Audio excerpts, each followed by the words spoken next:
We went back and looked at longer-term data from the original phase 3 trial comparing CPX-351 versus 7+3 in older patients with newly diagnosed high-risk or secondary AML, just to get a sense as to whether the survival and response advantages were holding up over a longer period of time, and whether the transplanted population within this trial was also continuing to do well over a longer time period. So you may recall that the original trial design randomized patients between CPX-351 and 7+3 on a one-to-one basis. We accrued over 300 patients to this trial, and again, they were mostly patients with secondary AML, primarily arising from MDS or therapy-related AML.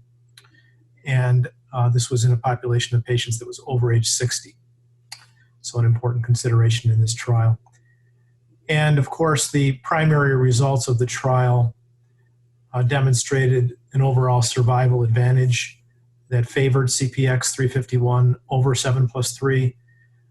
And when looking at these same data at the 5-year time point, really the overall survival advantage held up very similarly at a median follow-up of 60 months. So we showed that the median overall survival with CPX was still approximately 3.5 months longer, and the hazard ratio or the risk reduction of death was about 30% lower in the CPX-351 arm. So very similar outcomes as what we had seen at the 3-year time point. And the 5-year overall survival rate, based on the Kaplan-Meier estimation, was 18% in the CPX arm and only 8% in the 7+3 arm. So these rates were quite similar to what was observed at the 3-year time point as well. We also wanted to, as I mentioned, look at the overall survival landmarked from the date of allogeneic transplant in those patients that underwent transplant following initial therapy with either CPX or 7+3. And in the original study, you may recall that the overall survival was superior with CPX than 7+3 in the transplanted patient population who were landmarked at the time of transplant.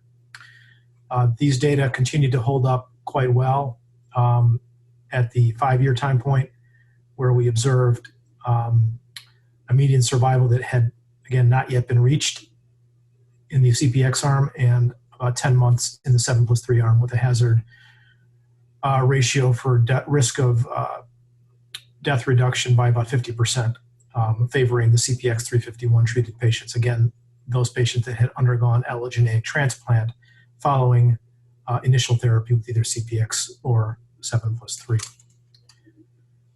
And really the other important piece of data at the 5-year time point that we assessed was the outcomes amongst patients who achieved complete response or complete response with incomplete count recovery. And not surprisingly, again, the CPX treated patients who achieved a CR or CRI lived longer than patients who received 7+3 and achieved a CR or CRI. And the same survival advantage held up when patients were landmarked from the time of allogeneic transplant. So regardless of the specific clinical scenario, overall patient population or those who achieved a CR or CRI, the CPX-351 treated patients did better over the course of several years, including at the 5-year median follow-up duration. So in summary, we feel that the data that support CPX-351 over 7+3 in patients with secondary or high-risk AML are holding up well, and the efficacy seems to be durable. And that's certainly reassuring for many of the patients that are undergoing therapy with the intent of long-term remission or cure, knowing that this new chemotherapeutic formulation, CPX-351, seems to be or is better than 7+3 in this particular patient population, and should still be, by all reasonable accounts, considered a standard of care for more fit patients with secondary or high-risk AML who would be undergoing induction chemotherapy.